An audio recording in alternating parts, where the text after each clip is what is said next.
Hello, Your Excellencies, distinguished ladies and gentlemen.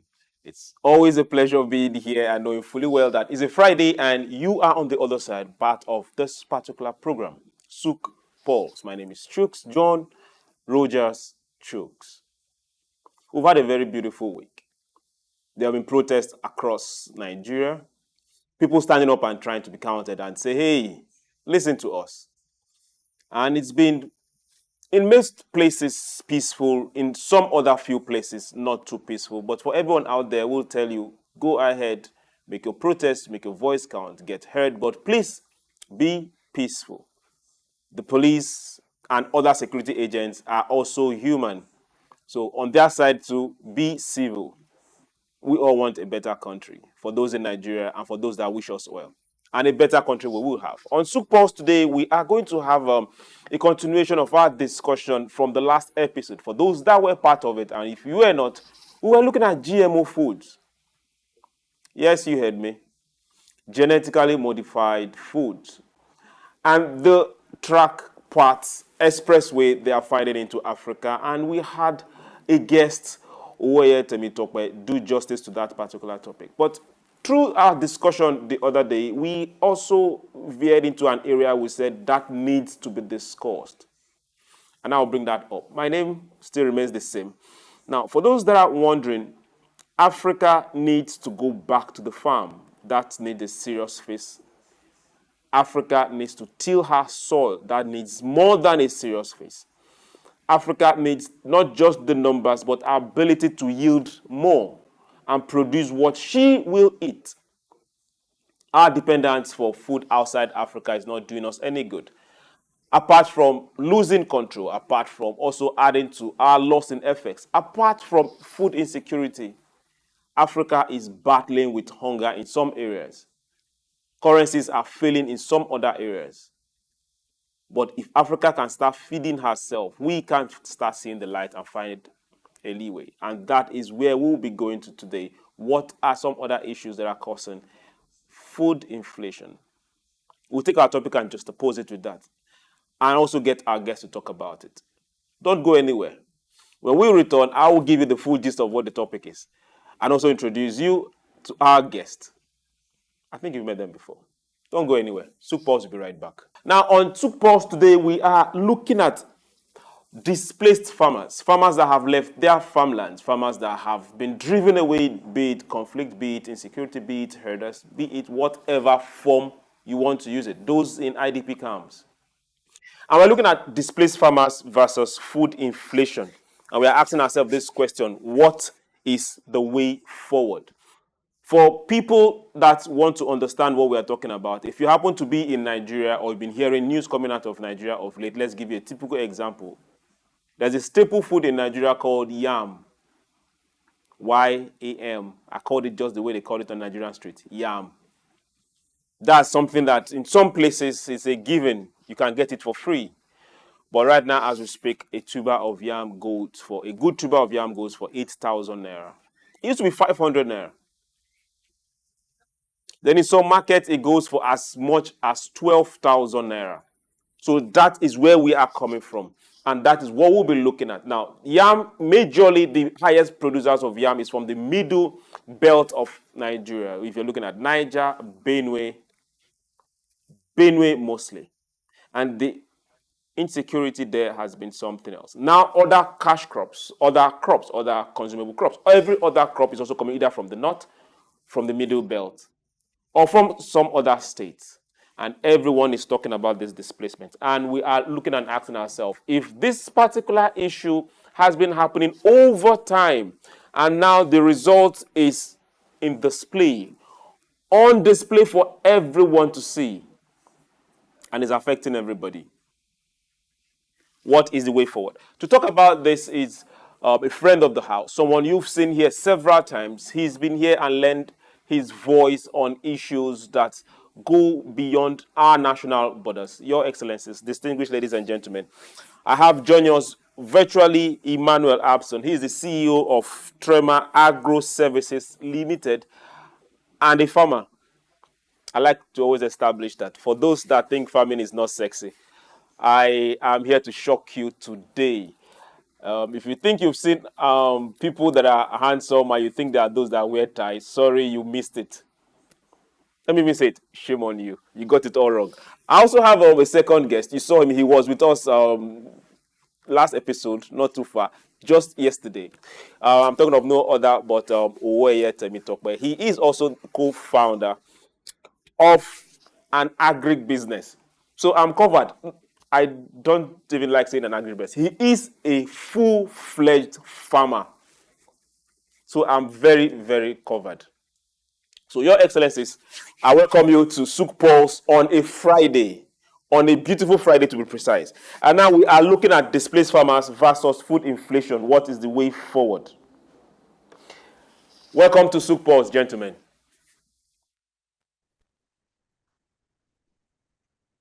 Welcome. Good evening. Thank you once again for having me. It's nice doing this with you again. And it's nice making a decision to take Nigeria to the next level. Much. Emmanuel, welcome to SOUQ Pulse too. Thank you so much. It's nice to be here. Thank you so much once. Thank you always for having me. Thank you, Emmanuel. Like I said before, if you are out there and you think farming is not sexy, we will get to that part before we close this show, to be precise. If you think farming is not sexy, take a look at those two handsome young men. Now, this is where we are going to start. What and who is displacing the crop farmer? That is where we are going to start from on this conversation. And I really want the two gentlemen to give us their take on this. Mr. Owoeye, please, can you tell us what exactly or who is displacing the crop farmer? Okay, thanks once again. It's like I said, it's nice doing this for people out there to actually know the genesis of our problem and why we have this problem and what we have to do to get out of this shackles. Okay, so I will say that the major point here is, for me, is the government. And I'll tell you why I say it's the government. The government is responsible. Every father is responsible for the upkeep of his children. Every father is responsible for his household. So the federal government of Nigeria is responsible for the farmers being chased out of their farm because they failed over the years to do the needful. They failed over the years to recognize us as the sole entity that actually, we're fighting tooth and nail to put this country together. So the fact that they've not respected us enough, the fact that they've not used our pride, the fact that they don't think we are important, we are important, has led us to where we are today. So the government, for me, has failed in our duty to protect the farmers of this country. Of course, some other persons will say... Okay, if the government has failed, I hope you also know that apart from those that are elected, I really wanted you to use those direct phrases, those are elected, but we are also all part of the government, every one of us. And if you say we have failed to recognize price of yam is 12,000, we are recognizing. We 100% recognize right now. The last time I asked someone at home to help us make beans and she told me the price of beans, I told her we'll talk about that later. We have recognized. Mr. Emmanuel, do you share his view that it is the government that has displaced you from the farms? I will not say the government, but I don't know if you can hear me. The network. Maybe I can hear you. Go ahead, please. Oh, okay. All right. So what we have is a mix of misconception. Nigeria is battling with so many things at the same time. It's like the soul of Nigeria is under contention.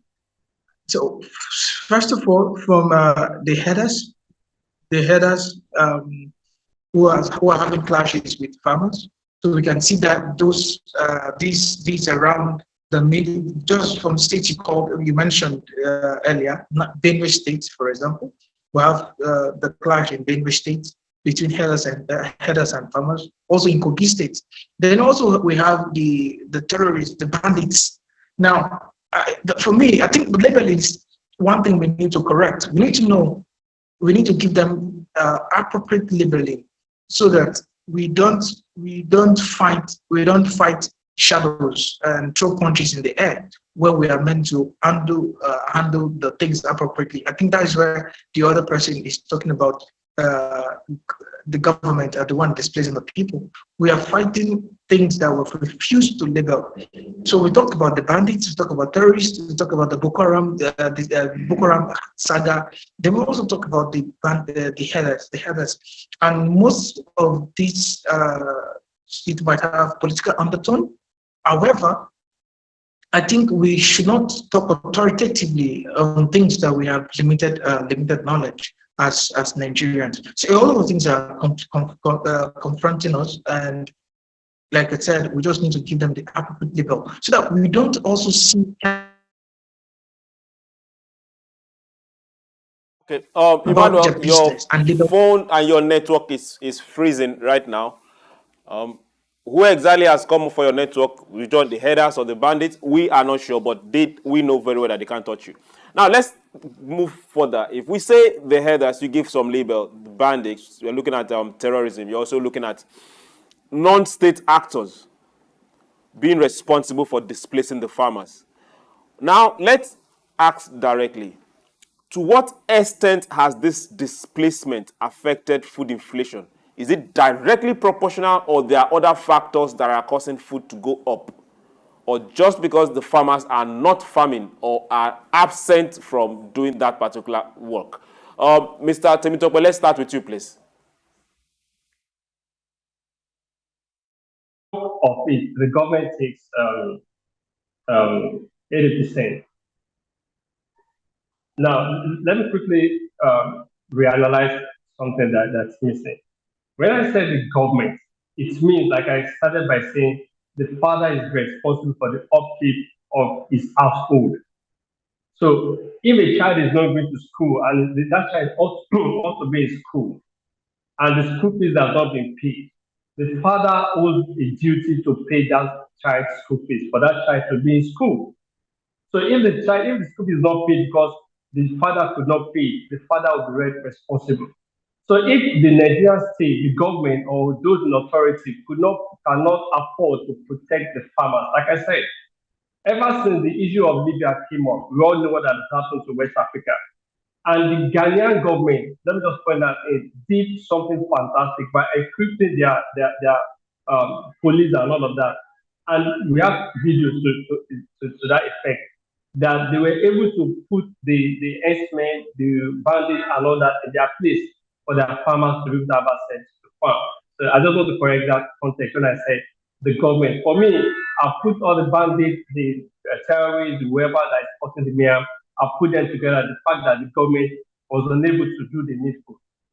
That's why the farmer were able to go to farm. Now, to answer what you have asked, obviously, it's because the farmers have been unable to access their farm.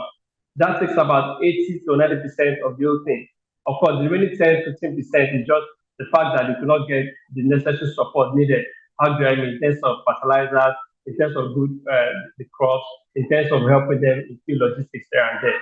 So that has contributed like 10 to 15%. But the major part of it is just because a lot of these people could not access their farm. For example, just like what the Kogi state government is doing now, going back to encourage these farmers to come back to farm where there's a crisis, where they're not able to access the farm. So what the governor did like about 2 months ago was to get to those places, build up security, ask the villagers to come back to farm and help them with all the necessary equipment needed, clear the land for them, give them seedlings to start planting rice. And if you go to that village now, like 70% of them are back to that village for them to farm rice. And I'm 100% sure by the time the harvest season comes, you have huge turnout of proceeds from there. So the first thing first that we need to do is for the farmers to be able to access their farm. For crying out loud, regardless of how good you are based on your job, if you are not given access to the studio you have right now, imagine doing this in your car. The kind of comfort you are getting in the office, you will not get in the car. So it's as simple as ABC. It's just for these guys to have access to their farm first, then every other thing will come up. But without them having access to their farm, we'll be back to square one. And like I told you yesterday, and like the reality before us, Benin State you mentioned. Benin State is the home of food in Nigeria. But guess what? How much does the tuber of yam cost presently in Benue State? It's expensive. Even the farmers themselves cannot even afford, they don't have money to even buy what they are producing. It's expensive. Why? Because you only have few number of people farming. So if we can return at least 70-90% of people back to their farm, we have more people farming. And of course, the government will do the needful by supporting them with fertilizers and other incentives that they need. And of course, if Bank of Agriculture could just do the needful. I'm using this opportunity to call on their conscience to do the needful. What the farmer needs is not something huge. What we need is just stipend here and there. You know, you can't tell a farmer that wants to cultivate corn of 1 acre, asking him or her to go and bring collateral that his grandfather can never afford. So where will the farmer get hold on. Just hold on to your swords right now. Let's get somewhere before we ask people that are asking for things that are not affordable. Mr. Emmanuel, I hope you're still there with us. Now, let's get to ask this question. This is 2024. The last time I checked, it's still 2024. Why do we still have cattle in this civilized world moving around in 2024? Mr. Emmanuel, can you help us with that, please? All right. Can you hear me, please? Can you hear me? Yes, we can, Emmanuel. Can you go ahead? Go ahead, we can. My apologies. Network has been crazy for the past 2 days. I don't know. We don't know why. So when we take a critical look at the farming ecosystem in Nigeria, most policies are being politicized. So during the 8 years of Buhari, he mentioned the policy they were trying to drive was the Ruga system, where Fulani herders can have a portion of land, and instead of them roaming about, that becomes a place for them. And the policies were not communicated properly. And this is the same thing we have in Rwanda, where there's, especially in the eastern part of Rwanda, a particular place is set for livestock farming. And I hope the Ministry of Livestock that is being created will also look at this thing critically and develop a very good framework for it, and also communicate it effectively. So why we are having what we are having is, anytime government try to bring policies, it's been miscommunicated, or the people are being misinformed because of the layers of communications we have in Nigeria. Every region gets to explain it to their region in the best way they want it to be communicated, and this hinders growth. It hinders a whole lot of execution of most of these policies, because everybody get to understand it from the perception given to them. So I will say that the reason why we are still having what we're having, especially for livestock farming, it's because of we try to politicize every policy is being developed by the government. And for us to address this, Nigerians need the government. I will put it from government, especially. Let me even take a look at the current administration, where we have Bayo Ononuga and Ajuri still battling within themselves who to communicate the mind of the president to the people, or who is the one saddled with the responsibility to be the chief press secretary of the house, who is the one to get the public to be aware of what is happening at the presidency. So these are some of the things we need to look at. And again, our National Assembly needs to communicate effectively to the people. Let us not we have too much gap in communication in this country. So even good intentions have been spelled wrongly. I think that's one of the things that we need to say. So we need to address that. Okay, let me add this. Let me follow this up with the issue you brought about on the Ruga. Now, you mentioned the first word, which happens to be tribal, which happens to be an identifier. You said the Fulani herdsmen, and you attached it with the Ruga.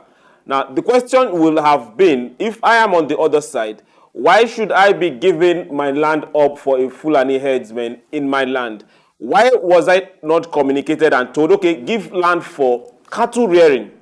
So who rears the cattle will not be an issue. If my people can rear the cattle, then good and fine.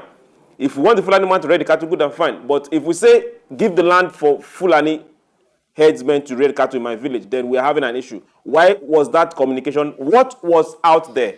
Which I guess is not the right thing. Yes. Okay. Can you hear me, please? Can go ahead. All right. So when it comes to labeling, I think one of the big problems we have in Nigeria is labeling. I will keep saying it over and over. When it comes to cattle rearing, we label it to be the Fulani business. When it comes to spare parts, sales of spare parts, we label it to be the Igbo kind of business. When it comes to administrative work, especially in Nigeria, it's for Yoruba people. Yoruba people are intelligent, education, they like civil service work, in quote, yeah.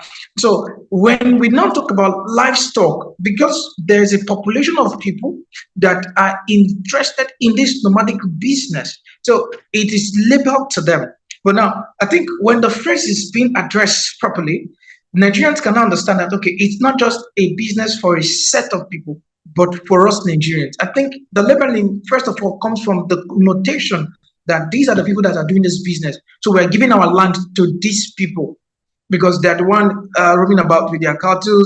They are the one more in doing this business. So I think this is where we have most of this misconception. And like I said, when you go to other countries that have perfected this ranching business, so it's not a label to a particular set of people, even though they are more interested in it. It becomes, agriculture lately, it's becoming interesting that people that don't talk about agriculture or people that were not seeing agriculture from the view of something that is of interest are now jumping into agriculture. We're not seeing different innovations to see that agriculture becomes attractive. Even the first lady is already taking the lead. Let's start home gardening, and these were things we're not advocating for before as much as we're advocating now. Minus the fact that we have crisis in Nigeria, which is insecurity, which is cost of transportation. Also, it's a global thing, So as it's affecting the global market, it's also affecting our market because we are still also looking at exportation. Most of the large-scale farmers in Nigeria are not actually feeding the local market. They're also addressing international market where they export most of this product. So, and it's about profit, and Nigeria at the moment wants more exportation apart from oil. So we need to look at the whole ecosystem and understand the framework why we have market shocks. So the market shocks Nigeria is facing can be seen in a broader light that aside insecurity, we also have a whole level of exportation of food. So food meant for local market is also being exported for foreign exchange, and all of that. So we need to change the mindset that cattle rearing is for the Fulani people.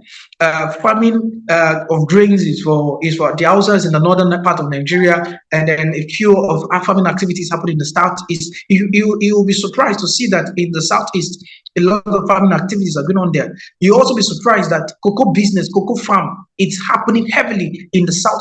We talk about Akwa Ibom, we talk about Cross River. A lot of farming activities are going on. We just need to understand our ecosystem, then address the current market shock we are experiencing. Thank you. Okay. Yes, Mr. Temitope, I'm coming to you.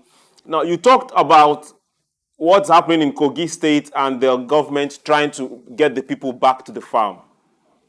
Now, it's one thing for government to say that on paper or do that on TV.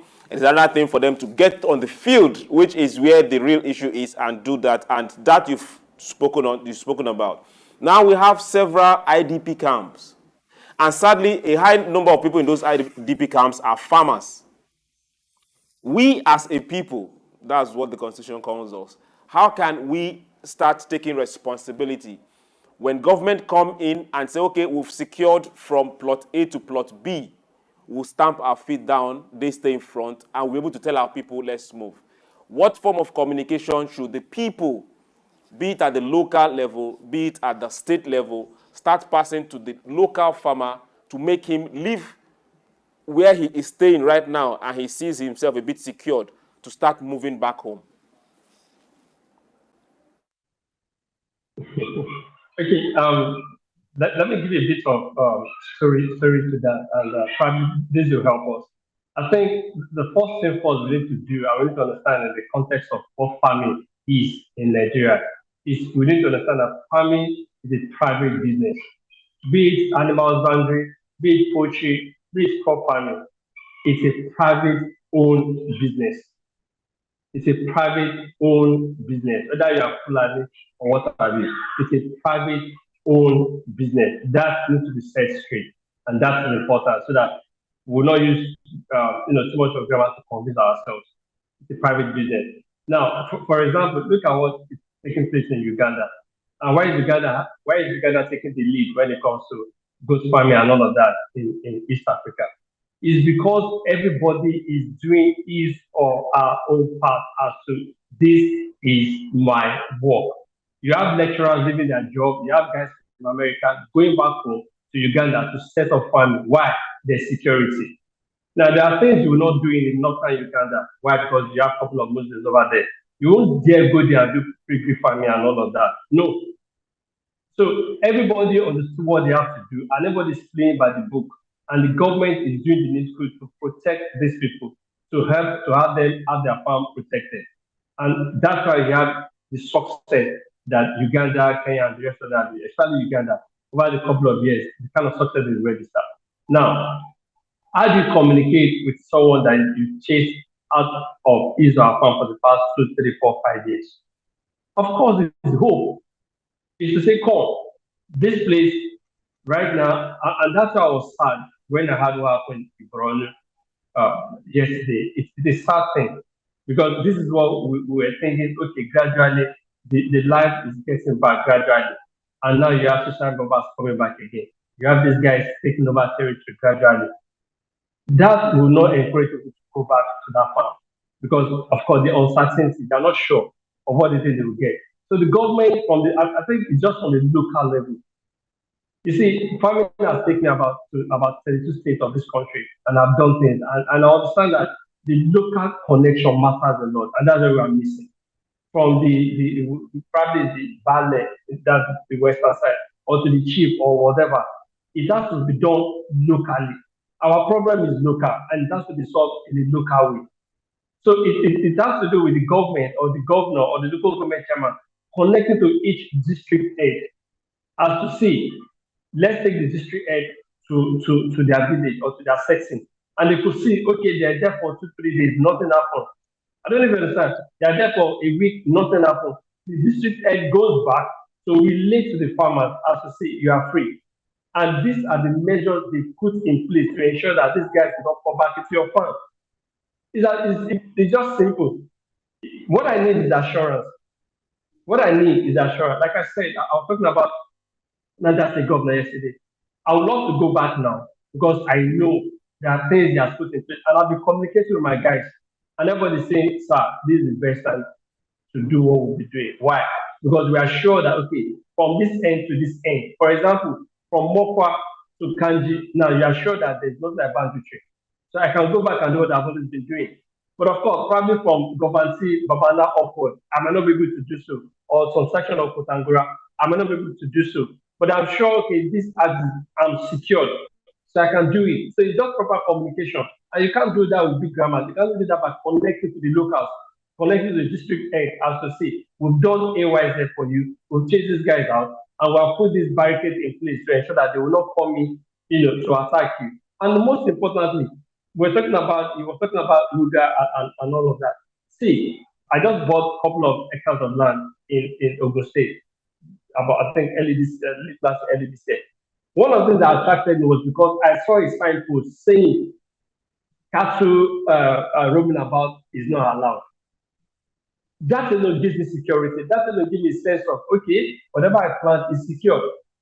Whatever I'm doing here, I'm secure because with what they've said and with my conversation with the district head and all of that, I discovered that, okay, they stopped to allow Fulani or whoever already with their cattle.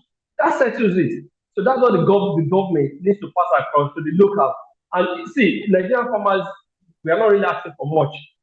That's the fact. I've connected with a lot of people. We're not asking for much. All they just wanted is for them to be protected on their farmland and to be sure that okay, when I plant 10 acres, I want to get my proceed from 10 acres. Not that I plant 10 acres, I want cattle will just come from nowhere and get this thing off. And guess what?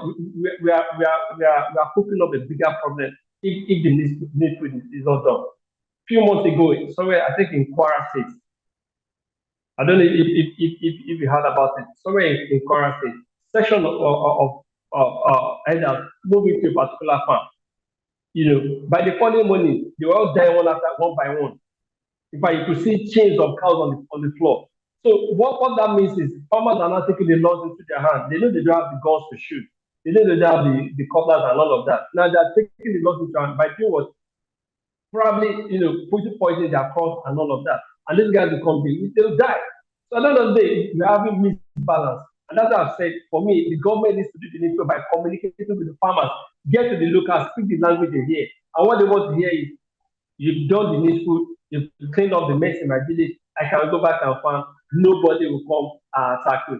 That's what they want to hear. It's just a simple language of way of communication. That's what they want to hear. They're not really interested in one policy, one politician somewhere. No.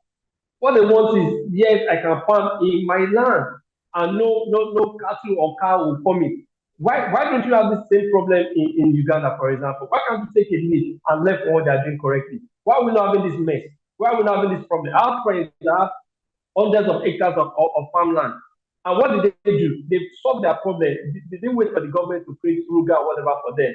What have they done? Everybody has been planting the grass that the animals will eat. I don't know if you understand from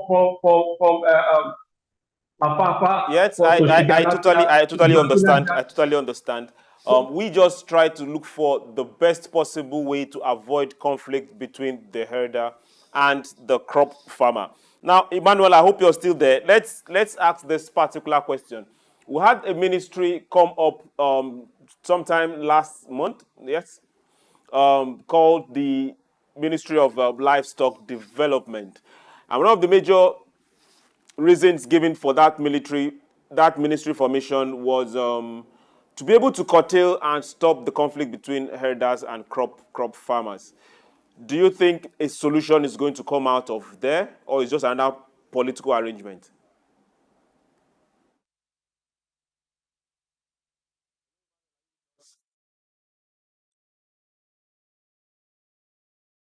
Okay, we'll still hold on to that. Temitope, are you with us? Now, let's also go back and ask this particular question. Do you think harsh environmental conditions is affecting the movement of animals? We are having desertification issues in the far north, and we are not reclaiming as fast as it's claiming. We're having less rainfall in the Sahel, and we are not planting trees as much as we are felling them. Do you think because the guy needs his cow to feed and he doesn't have an excuse or a venue, or he has not been taught a different way aside the culture that he knows, do you think harsh environmental issues are making those cows to move and causing more conflict? Right. So to an extent, the reality is, to an extent, I'll say no. And I'm going to explain. Now, you have these farmers, you have these herders coming from Niger, Mali, Mauritania, and all of that. Are they Nigerian citizens? Should Nigeria keep up for their needs? Should they come because there are issues in Niger, Mali, Mauritania, Senegal? We have people coming from outside, far from our borders, you mean? Because these are serious things we really need to look at. Emmanuel, are you back with us? I'm with you. Yes, we can hear you, Emmanuel. We're looking at the ministry that came up just last month, not too long ago. Ministry of Livestock and Livestock Development. Do you think that is going to come up with a solution for the herders farmers issue?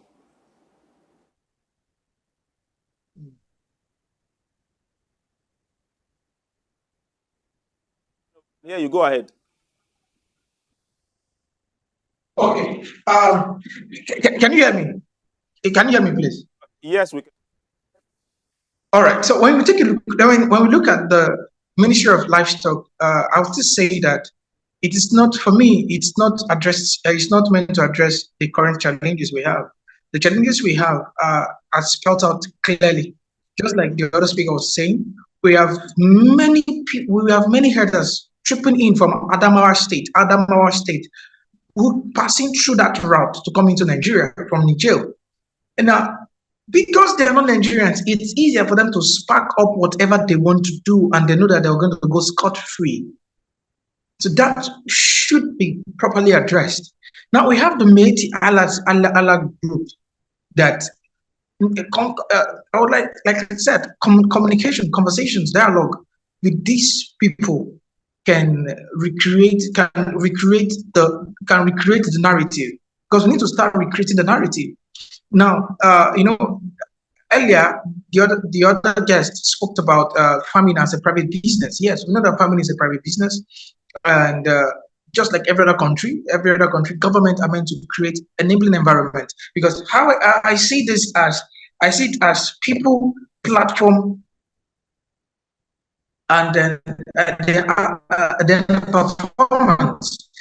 Now, people are the drivers of the economy. The platform is creating the platform. Then we talk about performance. The performance of the integrating the people, the resources, and the platform we have created for for outcome. Outcome can be positive result.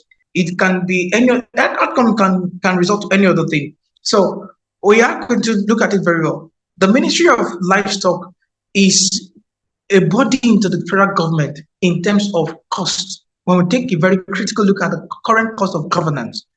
However, the Ministry of Agriculture can drive this dialogue, can drive this initiative, can drive the desire, what the presidency wants to do, what the government is looking at in achieving from the Ministry of Livestock. The Ministry of Agriculture can do it.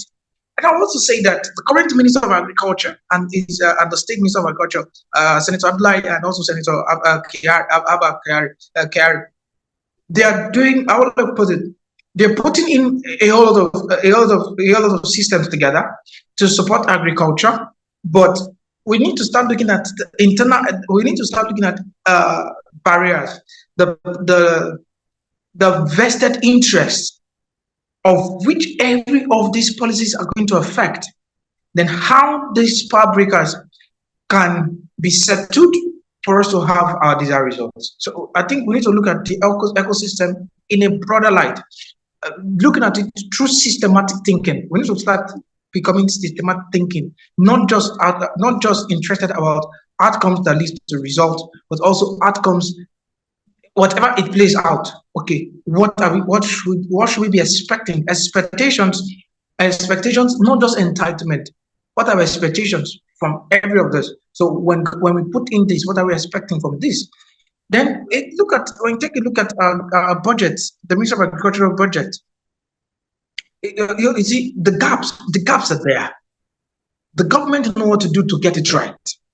The economists, I think we need to even start having the government should sit down and start doing situation analysis.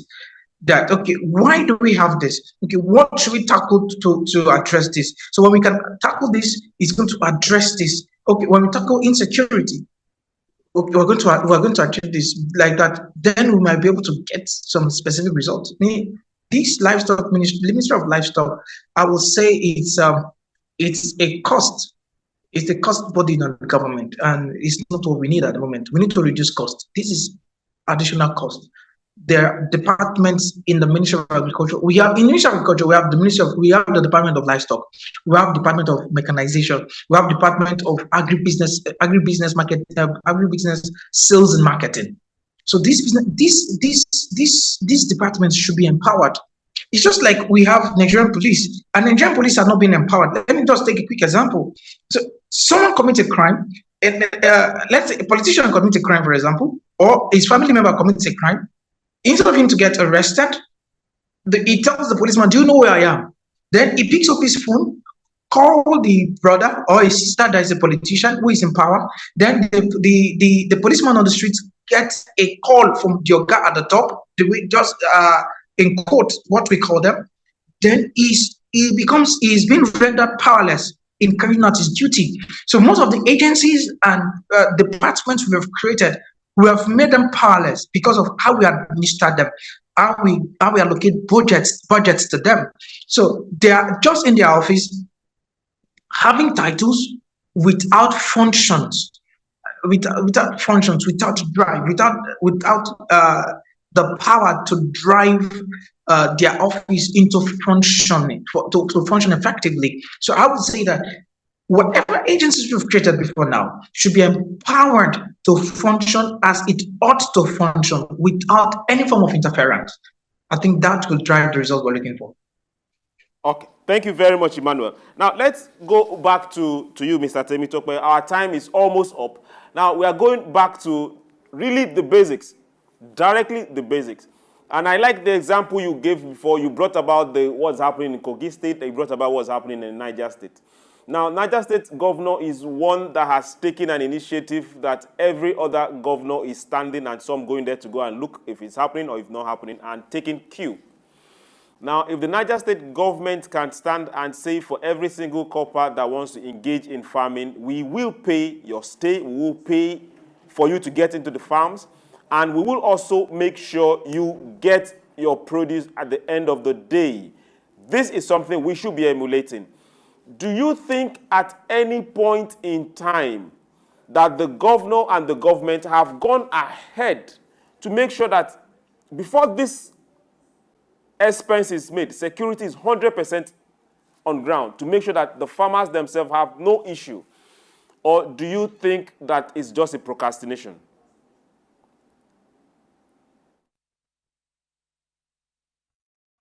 Okay. While we get back to you, Mr. Emmanuel, can you take that up, please? Okay, yes, you can hear me, right? Go ahead. Yes, can you confirm? Can you hear me, please? Yes, we can hear you. You have no fears. You are covered around here.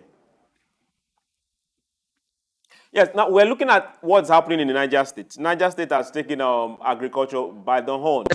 They are not letting go, and they are making a whole lot of promises both for coppers and both for indigenes and say get back to the farm. They've tried getting a whole lot of machineries and pushing them directly through state channels and making sure people have access to it. That has been publicized.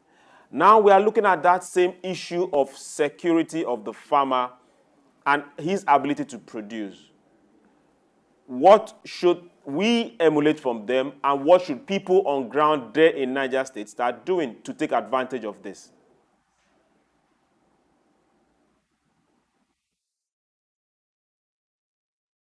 Yes, can you hear me? We can. Oh.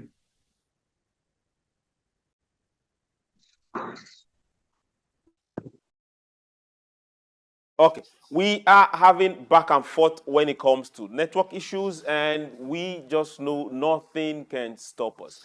Now, the issue is this. For everyone that is going to the market, and when you touch a food, fruit, staples, tubers, grains, whatever form it is, and you ask yourself, I bought this just few months back, and as we speak, the price has gone times 2, times 5, for some times 10.